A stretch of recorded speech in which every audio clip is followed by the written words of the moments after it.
enseignants du Sénégal EG ginnaaw bu ñu la nuyuwee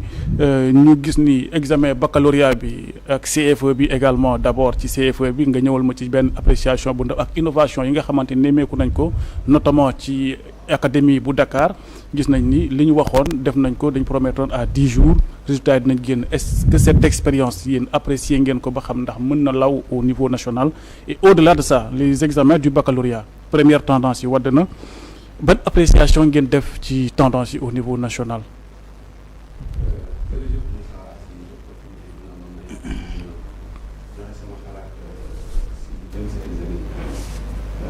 pour CFE innovation bi dañ koy def parce que ñu jàpp ne quand même jamono day dox su jamono di dox dañu war a ànd ak jamono surtout avec le niveau technique donc gis na ne examen yi correction bi da daan xaar lu yàgg xale yi nekk si ay stress parents yi nekk si stress mais avec cette innovation gis nga ne résultat yi gaaw na génn loolu te gis nañ ne tamit erreur yi maanaam gën na néew loolu dafay wane ne war nañu gën a explorer gis boobu donc di les autorités académiques di leen gën a soññi si gën a inclusive rek si waxtaanu innovation boobu ñu gën ko yaatal ak les acteurs yu nga xam ne ñoom ñooy graviter autour en tout cas du secteur de l'éducation et de la formation parce que benn mbir boo koy def képp ku si bokk rek fexeel ba mu dugal xalaatam day gën a rafetal rek day gën a taaral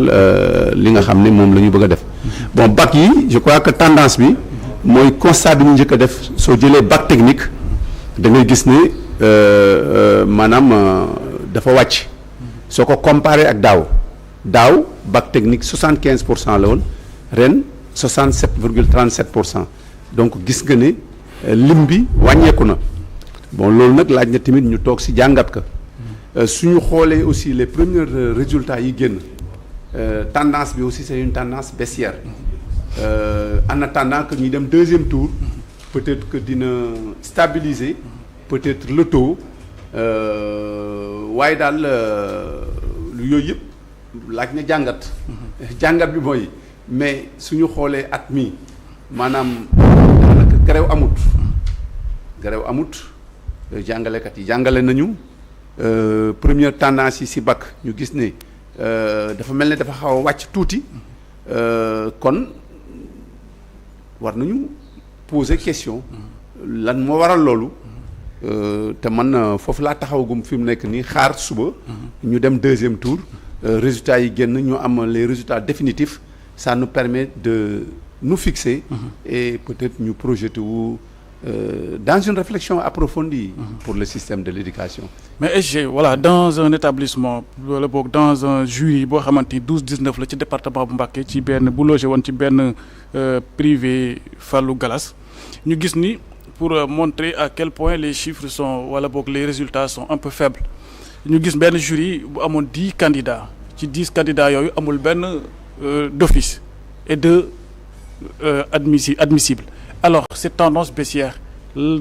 responsabilité fan lañ ko mën a situer chez les parents les élèves wala les enseignants aussi ñi nga xamante ñoo war a inculquer yenn savoir pour au moins charger les élèves. waaw man damay jàpp ne il serait prématuré quoi nga situer responsabilité di ko wekk si ndoddu kenn xam nga école ñi ko seq dafa bari ndongo daara bi def si am responsabilité jàngalekat bi am si responsabilité waajur bi am si responsabilité mais autorité bi nga xam ne moom la ñu fal teg jiital ko moo am une technicité aussi dafay am wàll si njàng mi ak njàngale mi su ko defee bu fekkee dañu bëgg rek càmbar pour jëmale mbir mi kanam dañ koy def de manière objective kenn ku nekk ñu xool si suñu aqulaay taala lan mooy si sa wàll ñu wax la ko loolu mooy mën a tax ñu juyanti pour mën a jëm kanam man di ma mën a jàpp jàngalekat laa damay jàpp ne daal premier intrant école jàngalekat bi la war a nekk parce que jàngalekat du fab transmettre simplement un savoir du jox nit ki xam-xam sànq si débat bi maa ngi koy suivre mais le comportemental il est important le propos il est important en l'individu donc te ñun dañu nekk si benn askan boo xam ne dañu am une réalité sociétale mais dañu gis ne de plus en plus dañu bàyyi suñu ànd am fu ñu dem loolu dafay bay inciter pour ma jëm si programme bi ñu nekk vraiment tubaab bi mu ñu ko ndilan mais boobu ba léegi amul benn soppar est-ce que ñun tey jotut pour ñu xool suñu programme bi à deux niveaux contenu bi d'abord par rapport à nos réalités sociétales mais aussi nga jàngal benn nit lu bari loo xam ne si mu jëntal ga lu tuuti la si jariñoo donc loolu aussi yaakaar naa ni war nañ si toog ñu taxaw si ñu xalaat si boobu ba léegi ñu ngi koy wax amoon nañ si sax yaakaar ne xëy na dinañ hâter le pas bi Covid bi ñëwee ñu gis ne avec l'avènement de la Covid il était question d'assouplir le programme ñu def ko ñu gis ne si njeexital bi maanaam résultats yi yokku nañu ñu ne woon kon loolu xëy na mën na nekk un élément déclencheur bu mën a tax ñu mën a toog waxtaan si mais ba léegi waxtaan boobu mottaliwuñ ko man de sama xalaatu bopp jàpp naa ne daal loolu jot na tey ñu toog ñu waxtaan ok jógee ci examen yi ñëw ci sort décisionnaire yi ndax gis nañ ni semaine bi ñu génn dañoo génn wane seen mécontentement quand on sait que nee nañ gouvernement bi dafa jël décret yi nga xamante ni ñoom la ñu waroon signer mu renvoyé ko ci secrétaire général bi pour mu gën ko càmbar au moment où yéen ak fonction publique amoon ngeen presque consensus pour rester justement signature rek a desoon alors est-ce que loolu nekkul recul wala boog nekkul benn soofantal ci seen préoccupation quand on sait que la question décisionnaire est vraiment sérieuse xam nga lu metti la si bu ñu d'accord ñun ñi nga xam ne ñoo sekk njàng mi ak njàngale mi que ne am na li ñuy wax 2 poids 2 mesures mu am ay jàngalekat yoo xam ne ñoom ay décisionnaires lañu li leen def décisionnaire mooy dañoo weesu 35 ans xëy na nag dugg nañ ci système bi mais bi ñuy am seen diplôme professionnel fekk nañu weesu 35 ans loolu nag loi la c'est la loi 61-33 du 15 juin moo ne képp koo xam ne maanaam weesu nga fanweeri at ak juróom mënatoo nekk fonctionnaire mais boo xoolee ci école yi duñ ko bind seen jë mën nga dugg ci école nga nekk parent d'élève doo xam kan kii mooy fonctionnaire kii mooy décisionnaire nous tenons les mêmes classes xam nga nous faisons le même travail mais du point de vue même de la rémunération suñuy fayoo bu fekkee yaa ngi nekk en activité décisionnaire bi mooy ëpp salaire parce que moom il cotise moins à l'IPRES loolu moo tax moom bu tolloog nit ñu nekk ci même corps tolloo grade suñu demee ñoom ñaar banque fayeku ji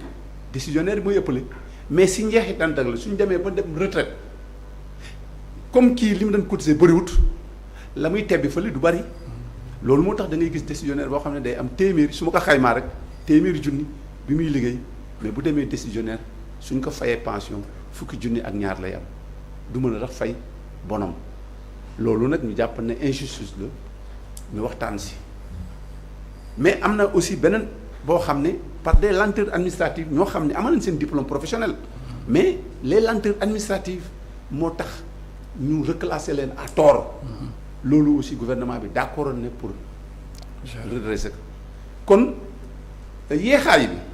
xëy na metti na mais xëy na c'est pour éviter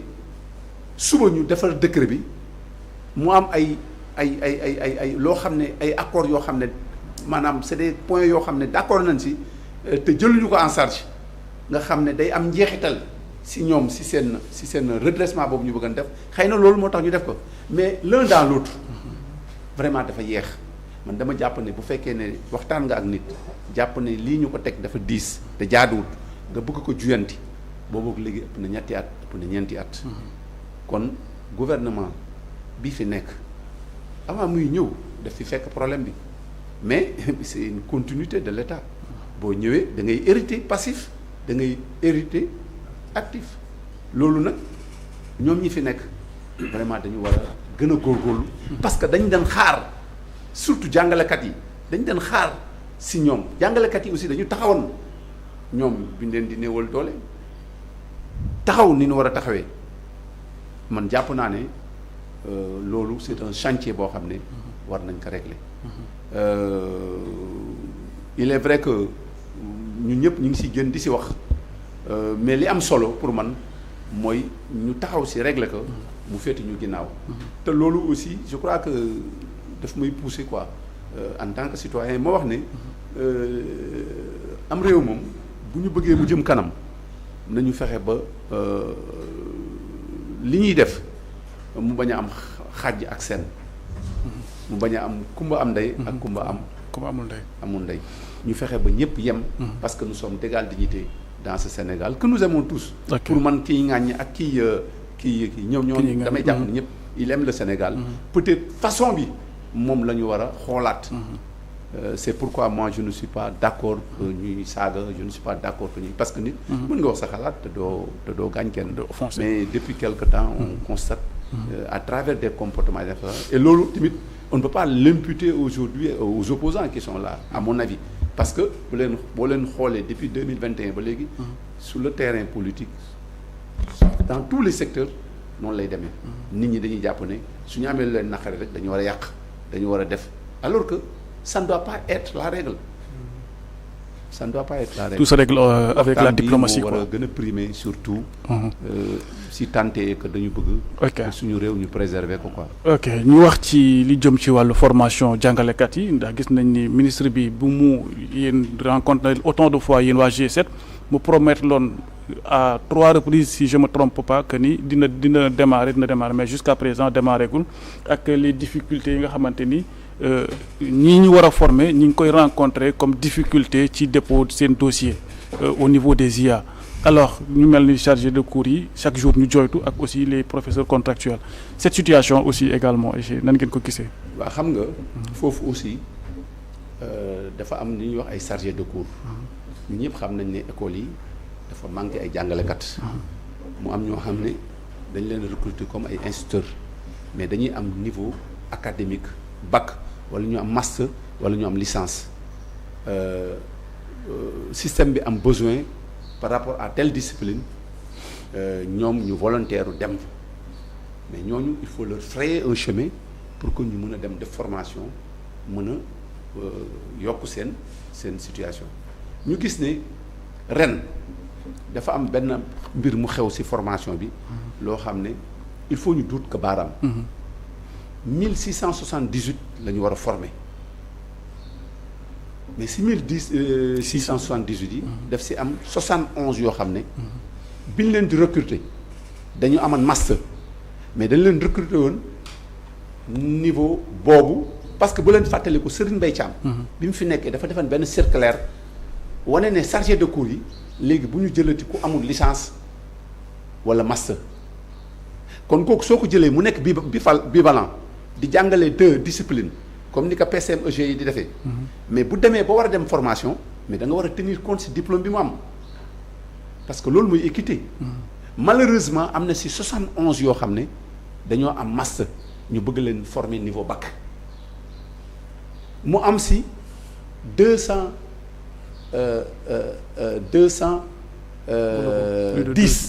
yoo xam ne dañu amoon niveau licence mais bi ñu leen di recruter niveau licence la leen recruter mais bivalent dañuy jàngale soit maths physique français anglais mais ñooñu bu ñuy waree dem formation aussi dañu leen war a permettre niveau bi ñu am académique ñu former leen ci malheureusement ñooñu dañ leen nar a léser yi ci des amul problème loolu nag la ñuy attirer attention ñi fi nekk ñu ne leen il ne doit pas faire moins que les autres ensuite liggéeykat bi bu góorgóorloo nga soxla yow moom mu bàyyi niveau bi mu am wàcc malgré que yow da nga def benn circulaire moom mu nangu conformé wu ñëw nekk bivalent mais master la am soo ko yóbboo formation da nga ko war a vraiment bàyyi mu def donc loolu mooy Ali Kalaji te ñi ngi siy waxtaan ak ministre bi parce que moom aussi bon pour dire vrai quand même ubbeeku na dina waxtaan malgré que am na volonté mais gis nañ ni bon yenn saa yi dina jël ay décisions yoo xam ne vraiment c'est à discuter mais dans tous les cas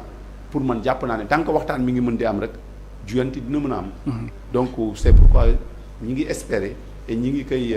ñaan pour mu gën a comprendre que ne vraiment loolu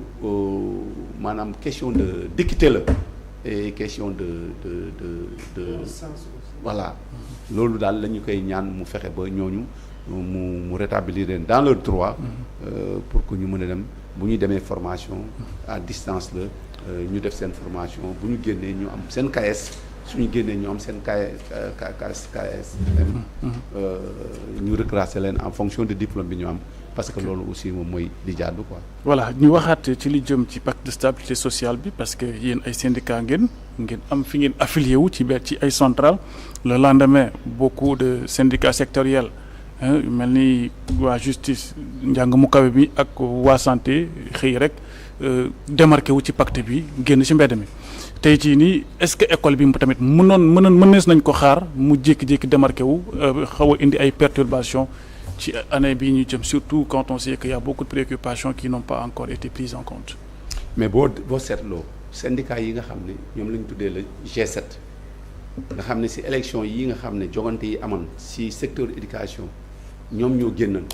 ñoom ñëpp dañu démarqué wu ci pacte bi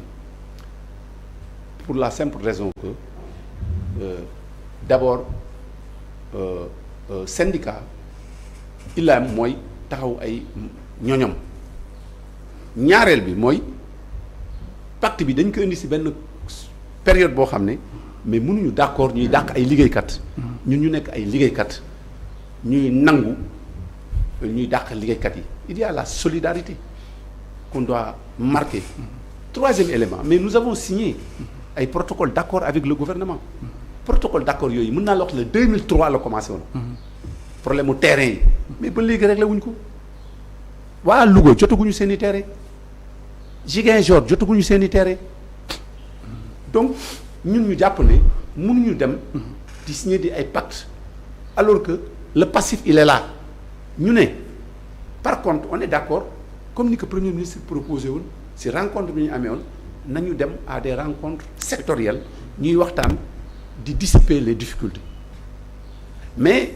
boo xoolee li xew xam nga ñun boo jëlee suma organisation UDEN UNSAS la bokk mais yéen ñëpp xam ngeen ne UNSAS mais tur bi moo fi nekk rek mais UNSAS du central parce que central boo xam ne 13 ans demoo congrès oui mais ñi ngi xeex ci biir ñun dañu jàpp ne ñun on a vu naître ce bébé et l'UDEN na depuis très longtemps soo leen xoolee même congrès bi amoon 2013 mais UDEN moo demoon saisir le juge des référés pour ñu mën a dem congrès ñun dañu am une démarche cohérente moo tax dañuy gis benn façon bi ci biir centrale bi te yaakaar naa ni ñiy déglu UDEN amul saa su nekk soo xam ne duñ ci wax te dañu taxaw jonn fi mu nekk nii pour que ñu dem congrès parce que ñun jàpp nañ ne quand même mais une centrale mais c'est le regroupement de syndicats de base mu nekk une faîtière c'est pour que mu jàppale les syndicats de base mais mosoo gis fii benn syndicat de base bu si nekk di xeex si secteur boo mën a nekk nga dégg centrale yi ñoom daal li leen itteewoo mooy lan subvention yi ñu jot ko. Et d'ailleurs la signature du pacte est liée à ça. Si je prends l'exemple de ma centrale, mais ñun dañuy def délibération au BE du 26 avril la majorité ne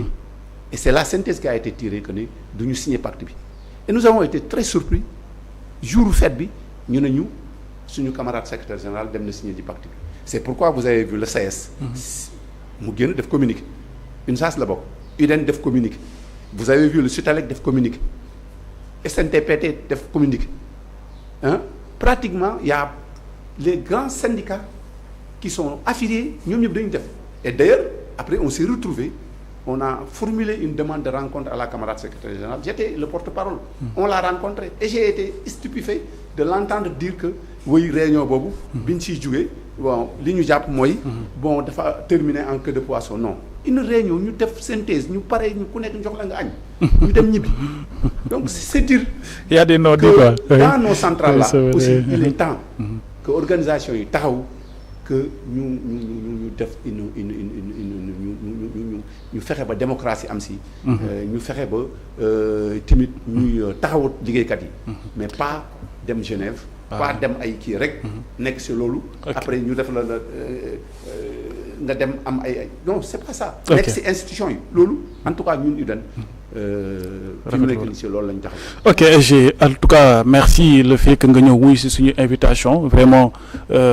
di la jaajëfal bu baax a baax. merci beaucoup jërëjëf. merci beaucoup merci Abdourahmane Gueye merci beaucoup également à Moussa Sène noonu la ñuy ñëwee léegi ci invitation ak Xooxando ak Serigne.